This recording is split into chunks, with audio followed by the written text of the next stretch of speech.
স্বাগতম। তো বন্ধুরা, আজকে চলো একটা মাছের রেসিপি তোমাদের সাথে শেয়ার করি।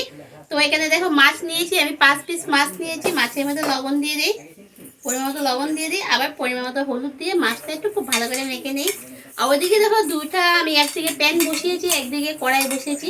তো সকালে যে আমাদের বেগুন ভাজি করেছিলাম, এরাম কড়াইটা দেখো একদম পুড়ে যাচ্ছে, মানে আগুন বেশি হয়ে গেছে, অনেকক্ষণ হয়ে গেছে বসিয়ে রেখেছি। তো মাছটার মধ্যে ভালো করে লবণটা ভালো করে মেখে নিই। তো এদিকেও আমার প্যান বসেছি, প্যানের তেলটা পুরো গরম হয়ে গেছে। তো এবার একটা একটা করে মাছটা এর মধ্যে দিয়ে দিই। আর ওদিকেও কড়াই তেলটা গরম হয়ে গেছে, এর মধ্যে আমি এখানে কী করবো, এখানে দেখো আলু আর বেগুন নিয়ে নিয়েছি। তো আলু বেগুনের মধ্যে আমি পরিমাণ মতো লবণ দিয়ে দিই। পরে আমি আরও লবণ দেবো, মানে আমি রান্না করছি তো নিজে নিজে বুঝে আগে দিয়ে দেবো।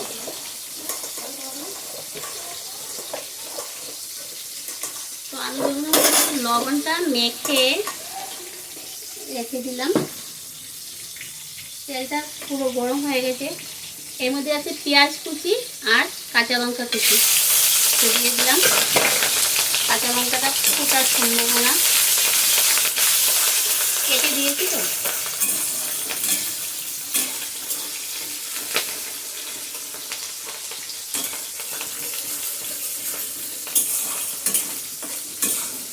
এবার দুটো তেজপাতা দিয়ে দিলাম এর মধ্যে আমি।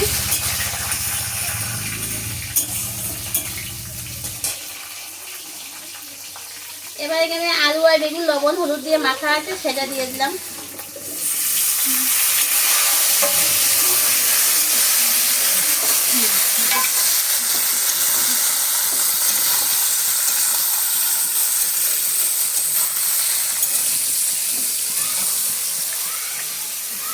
কড়াইটা কিছু হয়ে যাবে কিন্তু একটু।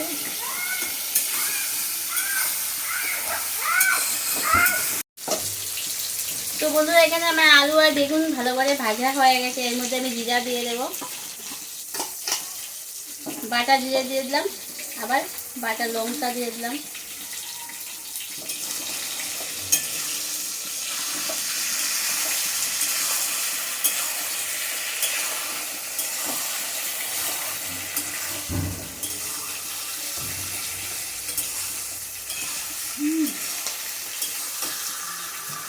একটা টমেটো দিয়ে দেবো।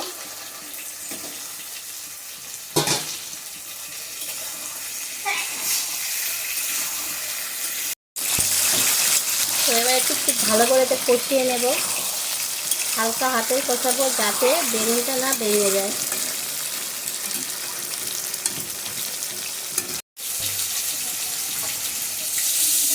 তো মাছটা আমার এক পিঠ হয়ে গেছে, আর এক পিঠ আমি পাল্টে দিচ্ছি।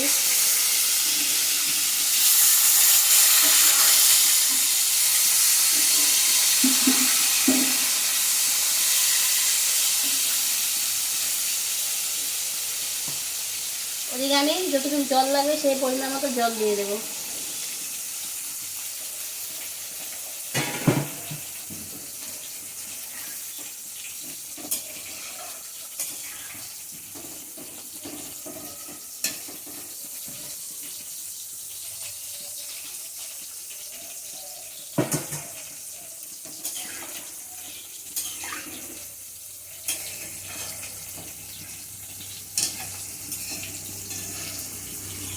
এবার মাছটা ভাজা হয়ে যাক আমার ওপিট, তারপরে এর মধ্যে ছেড়ে দেবো।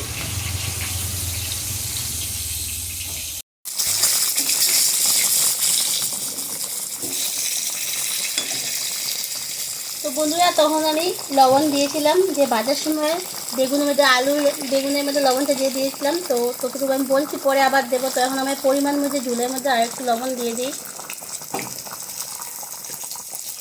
তো ঝুলটাও আমার দেখো ফুটে উঠে গেছে। এদিকে আমার মাছগুলোও ভাজি হয়ে গেছে। এখন আমি একটা একটা মাছ এখানে নিয়ে দিয়ে দেবো।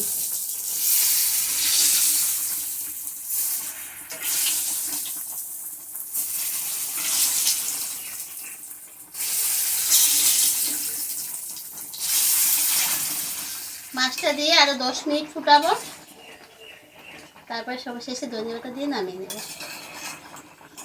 তোমরা বন্ধুরা ভিডিওটা পুরো দেখবে, স্কিপ করবে না। আর যদি তোমাদের কাছে ভালো লাগে লাইক কমেন্ট শেয়ার করে দিও। আর যারা এখনও আমার এই চ্যানেলকে সাবস্ক্রাইব করেনি প্লিজ সাবস্ক্রাইব করে দিও। আর যারা আমার নতুন বন্ধুরা ভিডিও দেখছো প্লিজ তোমাদেরকেও বলছি ভিডিও দেখার সাথে চ্যানেলটা সাবস্ক্রাইব করে দিও, পাশে বেল আইকনটা অল করে দিও।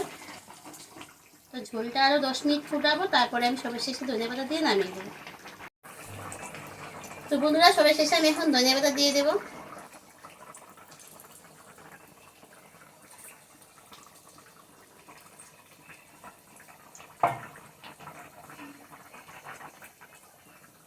ধনিয়া পাতা দিয়ে আমার রান্নাটা একদম কমপ্লিট করে নিলাম। এখানেই আমার রান্নাটা শেষ করে দিলাম। Tata, bye bye.